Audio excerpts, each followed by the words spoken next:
Tandaan po natin, ha? Ang pinakamagandang paghihiganti is not to get even.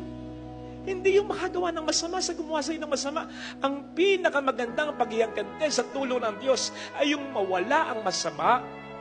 Yung makonsensya, yung gumawa sa'yo. Napakabuti ng asawa ko, ba't ka niloko? Napakabuti ng magulang ko, ba't hindi ko nirespeto? Napakabuti ng kapatid ko, isang beses hindi niya ako napagbigyan, nagtampo ko, nakalimutan ko yung maraming beses na ginawa niya pagtulong sa akin. Napakabuti ng anak ko, ba't tinakwil ko? Wala akong kontento. Kapatid, hindi mangyayari yun.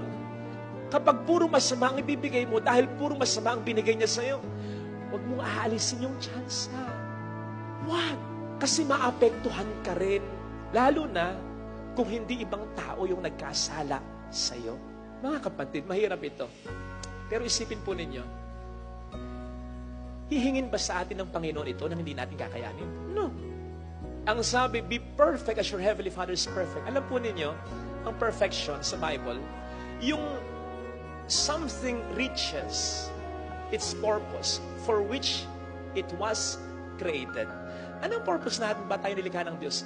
Tayo'y kawangis ng Diyos. So may kakayanan tayong maging katulad ng Diyos. Sa paanong paraan? Sa paraan ng ating pinag-uusapan. Hindi niyo po manaisip, ha?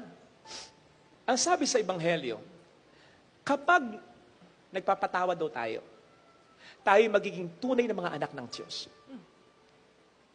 Isipin niyo yun. Hindi sinabing kapag nagbibigay kayo, mas mahirap kasi ang magpatawad.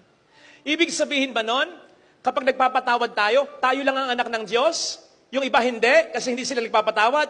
Anak din sila ng Diyos. Kaya lang, lumulutang yung pagiging anak mo ng Diyos.